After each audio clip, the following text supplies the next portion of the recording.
Our fans couldn't get enough of Leak Week, so we've decided to continue exposing what Disney thinks about themselves. Let's talk about the fact that inside the parks, Disney is admitting that customers have phone fatigue and they don't know how to fix it. Let's talk about that on That Park Place.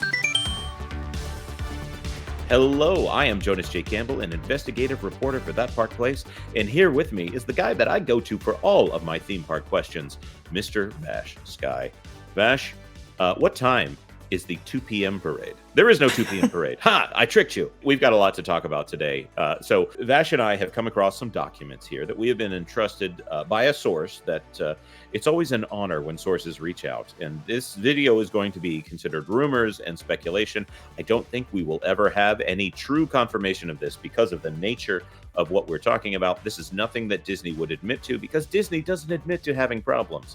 The last I checked, Disney is not aware of having anything wrong in their theme parks. Vash, you've got the scoop. Tell me, what's going on in the House of Mouse? Oh, there's lots of stuff going on in the House of Mouse, apparently. Yes, because of this Enclave visit, I had a unique privilege to actually examine these documents for myself. And oh boy, is there stuff in here. But one of the things that really caught my eye when looking at this, kind of embedded in all the details, was that Disney actually acknowledges that there is a thing called phone fatigue with guests in the park. Now, what is phone fatigue? Well, I'm sure a lot of you can kind of guess it if you've actually been to a park recently.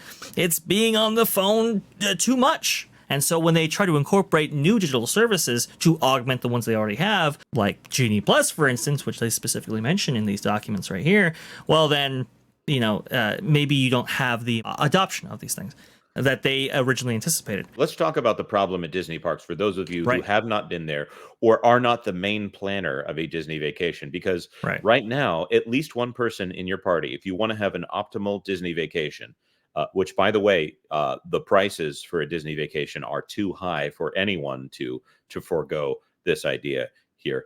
You have to have a primary person that has charge of everyone's Genie Plus. They have to be on My Disney Experience. And hopefully everyone has a smartphone, which, by the way, if you're trying to get away from smartphones, which might be a healthy thing for most of us social media addicted people, you're going to go into the park, you're going to get all those notifications that you get from work. You can't even say I'm not on my phone all day because you are going to be on your phone. You have to use it for mobile ordering if you want to get food, especially if you got like 6 people. You're going to want to have your phone with you if you plan to eat in the parks. You're going to pay a premium for it.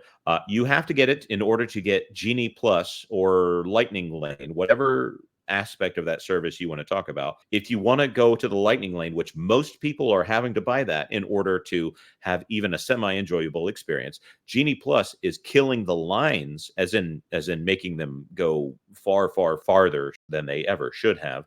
And of course, then there's the lottery aspect. I'm hearing that if you want to get on Cosmic Rewind, you still have to do a virtual queue, which means boarding groups, which means you may not even be able to get into the ride. Tiana's Bayou Adventure, we're hearing that might be a virtual queue ride. That'll be a sign of health if it's not a virtual queue ride. It means that guests are showing up. They're entering into a lottery to get onto the ride that they intended to come into the park for, and they may not get it. Not to mention, if there are individual Lightning Lane, that you might need to pay money to get into that ride and get Lightning Lane.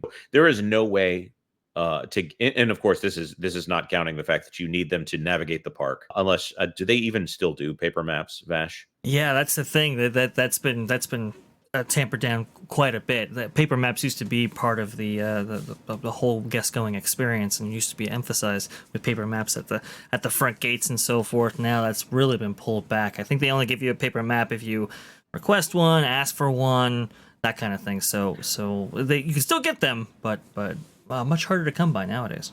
Yep.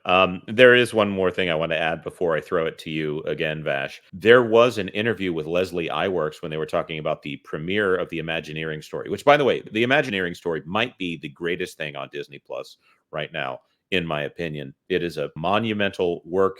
It took something like 7 years or something, I'm hearing, to put together.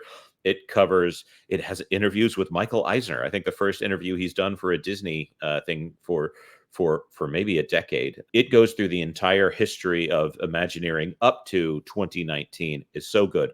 But Leslie Iwerks, who directed that, obviously the daughter or maybe the granddaughter of Iwerks, she talked about her time with Imagineering and how Imagineers decided that they were going to defeat a phone issue by doubling down on putting people on phones. They wanted to go for the Disney Plus app.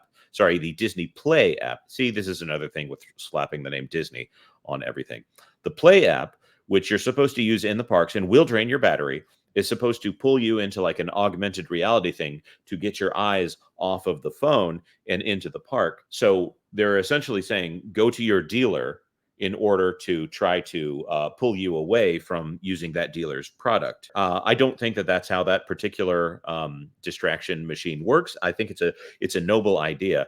But in that case, Imagineers acknowledged a problem and they were going all the wrong way in order to fix it, because great apps don't pull you out of those apps. And if they can manage that trick, then I think the phone market would want to put that genie back in the bottle, that genie plus back into the bottle. I don't think it's going to work. Vash, please continue on. Well, you have to think about the difference of experiences when it comes to these endeavors, such as like the Play app versus like the power-up bands at Universal or the wands at Harry Potter right there. Think about it. They're physical, tangible objects that don't have you going back into your phone, that you can just kind of use freely right there, and separates from the digital realm into the physical realm. I think that's the more appropriate way to do that, that kind of experience or interactivity and so forth. Than Disney's. How dare you? How dare you bring this up? The fact that when you get the wands, you get a paper map when you want to do those wands at Hogsmeade and Diagon Alley. Those things are magical. My kids go to sleep looking at those maps, dreaming about going back to Universal Studios so that they can hit all the wands. And also, I'm hearing that there might be a few tricks that aren't even on those maps. So they're going back to that Legend of Zelda idea there. Not to mention that Universal is going back to that Legend of Zelda idea in other ways. The power-up bands, do they track your score for Super Nintendo World?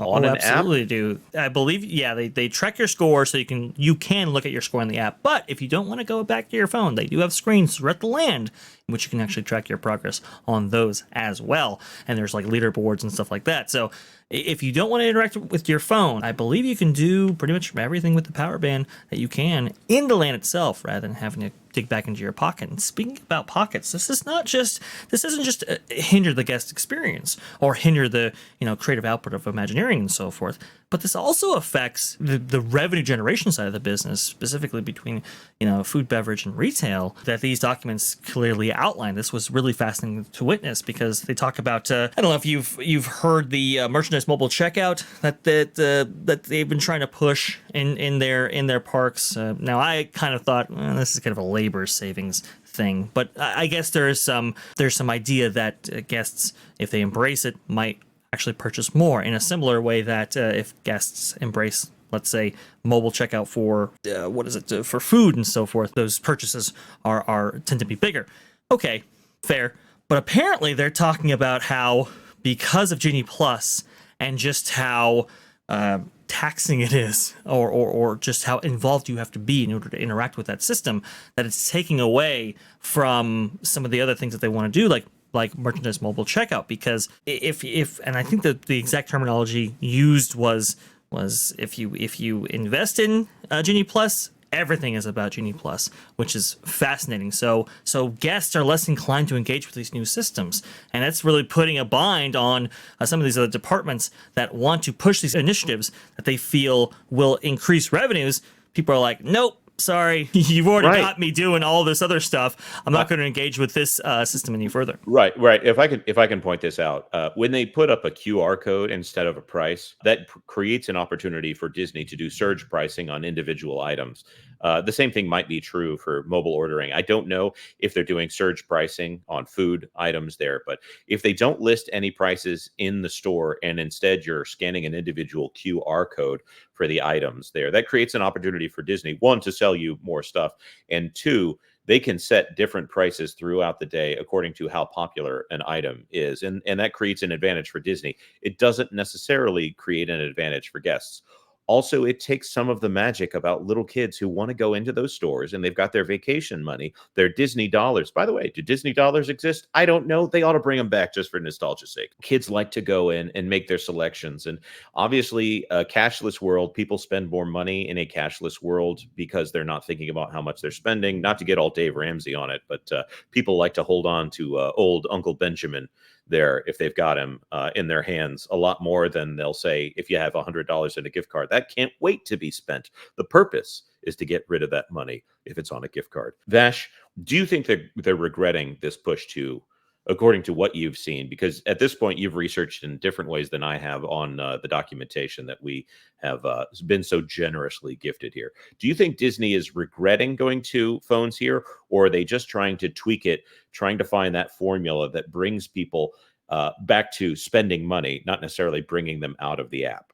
You can see as the company is split off into these different silos and so forth, and these sub-departments, that you could see that there is some tension there between the retail, merchandise, food, beverage component of the business and maybe the Genie Plus side of the business. You can see that there's like, okay, you're kind of taking up all the oxygen in the room here, and we had to have a rebalancing of this. So I don't know if necessarily the company is regretting it, but there are aspects of the company that would, let's say, would prefer it if it didn't exist at all, which I thought was really, really fascinating. I mean, it's quite astounding. And even within that silo, they kind of have, a reassessment going on right now. I know that this documentation, the reason why it was put out, it looks like to me that they're going to reform a little bit of their retail, food and beverage side of the business going forward based on new trends that have erupted since 2020. They acknowledge multiple times that the